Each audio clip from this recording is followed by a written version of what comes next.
Zombies, we're in the Rocky Mountains today, checking out Denver, Colorado.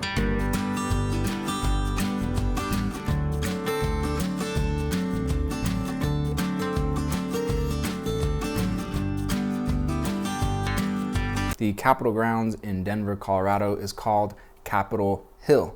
Just like in Washington, D.C, it's also called Capitol Hill.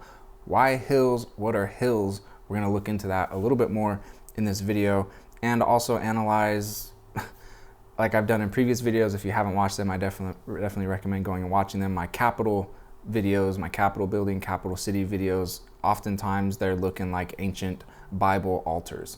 Very old leftover architecture, but very specifically designed. They have very specific patterns, and they also match some of the patterns laid out in the Old Testament when it talks about them building their altars. So we're gonna evaluate hills, capitals, and altars in this video in Denver. Also, we're gonna look at some Freemasonry roots in Denver and some Antiquitech and just some other monstrosities as far as stone masonry, Old World Tartarian style architecture goes. So to start it off right here, we're in Colorado. Denver is kind of middle-ish of Colorado, but like if you're coming over from Kansas, headed towards Colorado, towards the Rocky Mountains, Denver sits pretty close to the base of the mountains. It's not quite like Salt Lake City where you're like pinned up right against the mountains. If we zoom in right here, this little square that is outlined, whoops, stop getting those pop-ups, is called Capitol Hill. And then right here in the top left corner of the square is where you find the actual Capitol building. And what's interesting is that there's the Capitol building right here, and then right here connected to it, it's all like one in the same, but this piece of it over here falls outside of the Capitol Hill outline for whatever reason. I don't know if that is the actual outline of Capitol Hill or if that's just something Google Maps is doing, but either way, here's the Capitol building.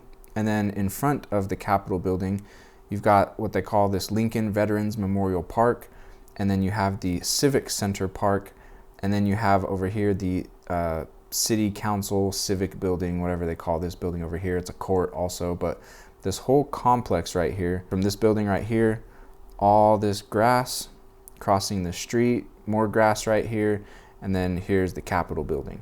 Now, I'm gonna show you a couple things. I'm gonna go stand right in here, right inside of the Civic Center Park, and I'm going to show you what it looks like from down in there, and then I'm also going to come over here and stand on these steps right here. They call it the Denver Mile High Steps marker. We're gonna stand on those steps and peer over this complex and just get a good look at what's going on. What's going on here is that it's very, very beautiful ancient architecture and design, but oh man, have they kind of turned it into a dump. This whole park right here, not sure if this is exactly what's going on right now, but this Civic Center Park, like this whole area was just a straight homeless camp. Free to roam around. You can go there, get any drug you want, like just cops just walk around, do nothing. Like just, it's sad because if you can look past all that and you see the architecture and the design and the layout, it's like, wow, this was a majestic place, and they just turned into a dump. Like what's been done with a lot of our Capitol buildings and a lot of our Capitol grounds. Those, for some reason, are like the least enforced areas when it comes to drug use and all that sort of stuff. So, and not only that, but oftentimes they, I'll show you this when I do some California videos, but they have like little pop-up shops or little stores isn't the right word, but they call them help centers, where the homeless people can go get fresh needles and clean needles and all that. Like they give them everything except for the drugs. And then they just go to their homie that's also standing right there and go, hey, I need to get these drugs. And it's like, it's just the whole system so that people can live around these Capitol buildings and get all their free drugs and free needles. And it's a whole little drug economy completely allowed surrounding these Capitol buildings. So anyways, Denver is definitely like that. It could be way, way, way prettier, like an incredibly gorgeous place. A lot of people will say mismanaged, but I think our Capitol buildings, our cities, the country as a whole isn't mismanaged. It's not incompetent people running things. It's very well managed by extremely competent people, and they're evil. And they are not interested in prosperity and freedom and beautifying our cities. It's much more like, let's destroy, rob, murder, plunder, drag people down into sin, make everything super ugly. Anyways, let's just look at Denver, Colorado now. So if we look at this video right here, zoomed in on the Capitol building, I'll show you some more of the Capitol building in a second. You'll also see kind of the flags covering it, but there's also an obelisk that sits right in front of the Capitol building and right in between me and the Capitol building in this video. I'll show you a close-up of the obelisk in a second. You've got these stone railway, like handrails type things right here. I'll show you some more of that in a second. It circles around this whole area. It's gorgeous and mind-blowing. Just a shame it's kind of been turned into a dump. This other building is the building that sits right directly in front of the Capitol building when you cross all of this grass, both of these parks right here, the Veterans Park and the Civic Center Park. And then you just got more of these old stone buildings surrounding it. Like this one I'm not really gonna look at, but this is definitely a building that's just like mind-blowing, like definitely worth evaluating. And this is just literally an entire huge beautiful complex of ancient stone architecture that's just not looking as pretty as it should. Now if we go to this one, at the top of this Civic Center building, there is an eagle with its wings spread all the way open to the top. And when you look in the Old Testament, that is the symbol of God escaping his people out of Egypt and bringing them to the Promised Land. If you're new to these videos or you haven't heard me say it yet, I believe the Promised Land that the Bible talks about is the land that we now call the United States of America, and everything Middle East related as far as the Bible goes has actually been set up as a hoax to deceive us from what's actually going on, where the real locations actually are, that sort of a thing. And the eagle is the symbol of God says, I escaped the Israelites out of Egypt on eagle's wings. And that's why the eagle is the symbol of the United States of America, because when God escaped the Israelites out of Egypt on eagle's wings, he brought them to himself in the Promised Land. And the eagle is the symbol of the Promised Land. And the eagle is the symbol of the United States of America, that land, because that land is the Promised Land from the Bible, the land of the eagle, the place where God escaped his people from, the Israelites. He escaped them out of Egypt and brought them to the eagle land, the Promised Land on eagle's wings. So that's why we see the eagle everywhere. And just a mind-blowing building right here. Huge columns right there on the front supporting the pediment, that triangle shape, big tower shooting out the middle of it, and it has this like nice rounded shape. You look at this building right here and then you pan to the side. Both sides have these same pillar, gosh, I wish I remember the name of these little walkthroughs with pillars, but they're on each side, and then you spin around, and then you got the Capitol building, and then you've got these additional like stone railings forming another circle inside of this whole thing, and then you've got the obelisk. Like what are we doing here? This is like the gold rush people, right? The coal miners, they're getting over here and like they're like, yeah, we're super high up in the Rockies now, let's build all of this. We need ancient Greek Egyptian style temples. Let's actually do two of them. Let's put one over here and one over here. And then also we're going to need an obelisk, Egyptian obelisk. Let's smack one of those right down in the middle of this whole layout. Also, let's build a big dome and let's have pillars supporting that dome on top of the Capitol building. Like when we come look at this scripture right here in Exodus 24:4, it says Moses, and he says that he rose up early in the morning and builded an altar under the hill and 12 pillars, according to the 12 tribes of Israel. And like I just said, this is called Capitol Hill. Just like in Washington D.C, it's called Capitol Hill. Interesting, in the Old Testament, it talks a lot about hills. Right here it says the Canaanites dwelt in that hill. This is something I talked about in my previous videos. Definitely worth watching. It's always hard to get caught up on like everything that I want to talk about in these videos, especially when I'm considering someone watching these videos for the first time. It's like, how do I explain everything all over again and keep it somewhat short? But in previous videos, I talk about hills, mounts, and mountains are architecture. They're not things that Mother Nature cast up 300 billion years ago, or whatever the timelines are for glacial drift and tectonic plate shifting.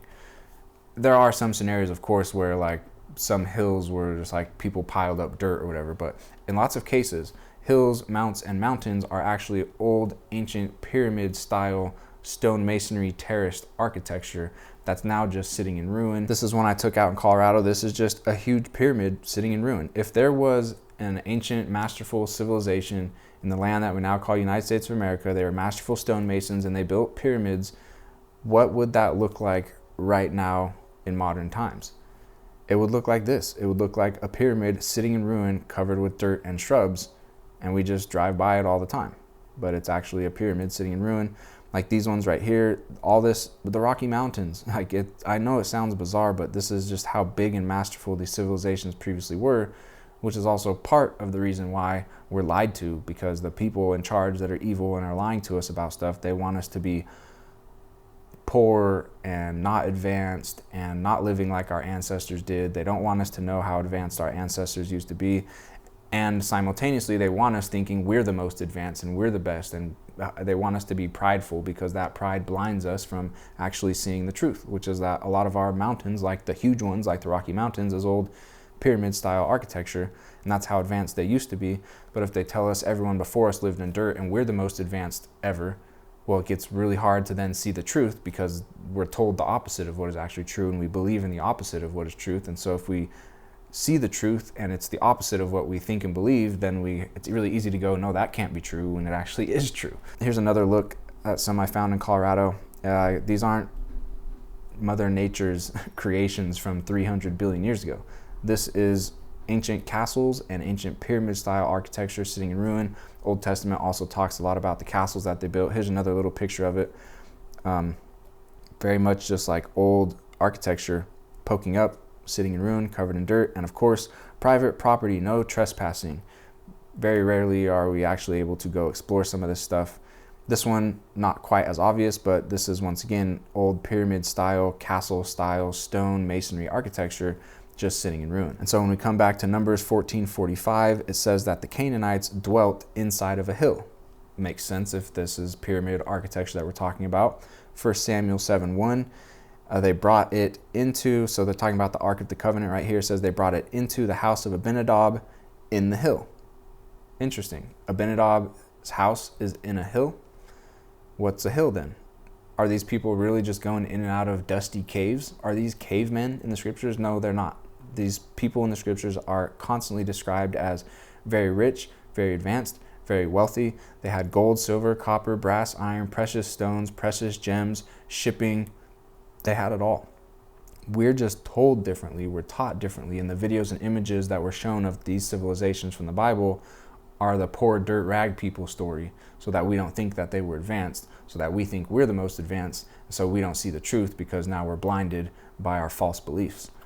But it's in the scriptures saying these were advanced rich people, and they're going in and out of their hills, mounts, and mountains, and they're staying inside of their hills, mounts, and mountains. Just like right here, the house of Abinadab is in the hill, and that's where they're taking the Ark of the Covenant. The Mount of Olives, for example, in the New Testament, Jesus stayed nights in the Mount of Olives. He wasn't sleeping in a cave. This is King Solomon's city and people and styles of architecture. The most masterful, richest, Egyptian-inspired type of architecture. And also God handed David and Solomon the blueprints for how to build the temple. And then they didn't just build that and then didn't know how to build other stuff afterwards and just continued living in cabins and in dirt and teepees. Real, extremely advanced civilizations prior to us. That's what our ancestors were like. That's how people used to live. 1 Samuel 10:5 right here says, "Thou shalt come to the hill of God." A little dirty, dusty dirt rock pile, that's the hill of God? Or are we talking about some sort of architecture here? He bought the hill Samaria of Shemer for 2 talents of silver. This is 1 Kings 16:24. He built on the hill and called the name of the city which he built after the name of Shemer, owner of the hill Samaria. So here we have a hill being talked about and a city being built on top of that hill. Well, when we come back here to the Capitol, there's the Capitol Hill with a city built on top of the hill. So when we're talking about hills, what are we talking about? The hill of God. This guy bought a hill, built a city on a hill. We go to Psalms 2:6. I set my king upon my holy hill of Zion. Really? A holy dirt mound? That's what we're talking about? We're not. We're talking about architecture. Isaiah 10:32. He shall shake his hand against the mount of the daughter of Zion, the hill of Jerusalem. Matthew 5:14, ye are the light of the world. A city that is set on a hill cannot be hid. This is Jesus Christ time period and prior that they're speaking about this type of stuff. A city that is set on a hill cannot be hid. And we just went through several verses where hill seems to be maybe something different than just a dirt mound. And they're talking about building cities on a hill so that they can't be hid. And then we have these Capitol hills all these years later that's matching ancient Egyptian temple styles and surrounded by huge mountains, aka pyramids, and they're matching with pillars supporting the domes like we read back here. Exodus 24:4, under the hill, Moses built an altar with 12 pillars. And when we come look at the Capitol building, well, we see pillars supporting this dome, which could very much be an altar. And I laid this out more clearly in other videos if you want to go check out my other Capitol building videos. And if this is old ancient architecture, then this is a city on a hill that cannot be hidden. It's still not hidden all the way, even with mud floods, disasters, intentional destruction by evil people, armies, whatever it may be, great fires. Still, there's this city on a hill that can't be hid, and it's called a hill, Capitol Hill, and there's pillars everywhere supporting this tremendous old stone masonry, old world Tartarian Bible architecture. Okay, and then when you walk down into that center place of this whole complex that I was just showing you some different views from, this is how you walk down into it. This is one of those side structures with the pillars, and you can walk through it, and this is going down into this whole area. And it's just so beautiful, and just kind of just turned into a dump. I mean, and then look at this artwork that they're putting up right here. Like, this is just crazy, devilish, demonic type of artwork amongst this ancient stone, beautiful architecture, Bible architecture. Now here's a look at me standing at the mile-high steps on the Capitol building, and then I pan over and I zoom across the whole complex where I was just standing down in the middle of, showing you some different views. So there's that big building with the eagle on top of it. And then right here is the obelisk sitting between it and the Capitol building. So here's a couple different looks at that. Right, I'm standing on the Capitol steps, zoom in, right here's the obelisk with that other building behind it. What's the point of an obelisk? That's ancient Egyptian architecture. What's the point of that for the late 1800s, early 1900s cowboys and coal miners? I just wanted to show you this little video so you can see how thick the stone is right here. It's just layers and layers of extremely thick and heavy stone. And it's stone all the way through. It's like 100% solid stone. It's not a facade stone on the exterior of some wood beams and some wood. Like, how we build nowadays is almost never stone, and when we do use a little bit of stone, it's just a little bit to give the appearance of stone, but it's not actually like full solid stone blocks. But this is all just, whether it's poured or whether each one is an individual block that's been stacked, either way, this is 100% solid stone all the way through. And then of course inside the pediment of the Capitol building is what I call the stone woman. It's this woman wearing a robe, just like we see the Statue of Liberty in New York. On many of the Capitol buildings across the country, we find this same woman inside of the pediment, always wearing a robe, always surrounded by other symbols, and she shows up on many other old world stone masonry, Tartarian architecture buildings across the country as well. And she is who the scriptures refer to as the wife of God, the bride of the Lamb. When God in the scriptures talks about his church, he refers to his church, his people, his covenant people as the bride, as his wife, because he's made a covenant with them that he can never divorce from, he can never go back from it. So she is the symbol, and she's wearing robes because those are the wedding robes, the robes of the priesthood. So this woman showing up everywhere is the symbol of God's covenant with his people. She's the symbol of his actual church, the real actual church of Christ. But the devil and all of his goons, they have captured all of this stuff. And like, look, you can see what used to be behind her has been scraped off. A lot of these pediments, they've completely removed everything inside of here. This one, you can see they've removed several things, but they've also left some sitting there. So just everything about this architecture, when you it really is screaming, this is Old Testament style architecture. And not that it's built along the lines of that style, like this is that architecture. They were masterful masons. They built amazing big cities on top of hills, and some of them still sit here.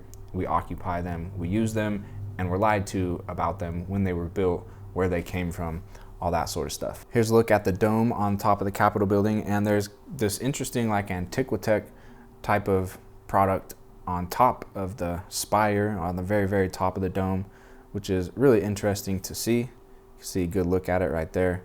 Of course, they're probably just gonna say, oh, it's just a light so airplanes don't hit it or something like that. Here's another building I found with some interesting Antiquitech on top of it. It's got this big copper spire on it, and then this really interesting, I don't know, Antiquitech on top of the spire. And then right here, you've got your Freemasonry building, which is, let's see, if I go back to this map right here, it's also on Capitol Square. It's gonna be, or Capitol Hill, I mean. It's, let's see, is it this one? No, not that one, right here. Scottish Rite Masonic Center is this one right here. Literally kitty corner to the Capitol building right there. What are the chances of that? So here's a look at this building. You see they got the eagles on front.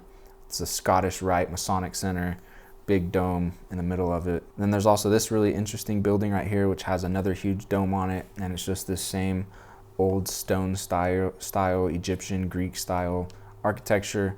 Just look at this dome right here on top of it with this interesting piece shooting up off the top of it. Very, very cool. And that one is this one right here, which sits right across the street from the Scottish Rite Masonic Center, and also right there next to the Capitol building. So the Capitol ground, the Capitol building, the Capitol grounds, the parks that sit right in front of it, just that alone is so much to evaluate. But then when you just start to explore the rest of this Capitol Hill, it's like, wow, everything that we're looking at right here is extremely impressive architecture. Like this right here, here's just a couple other buildings that I found. There's this really, really old stone artwork, this big cathedral with huge towers and bells still sitting in it, all this Antiquitech sitting on top of it. Lots to see in Denver, honestly. Lots of old world Tartarian styled architecture.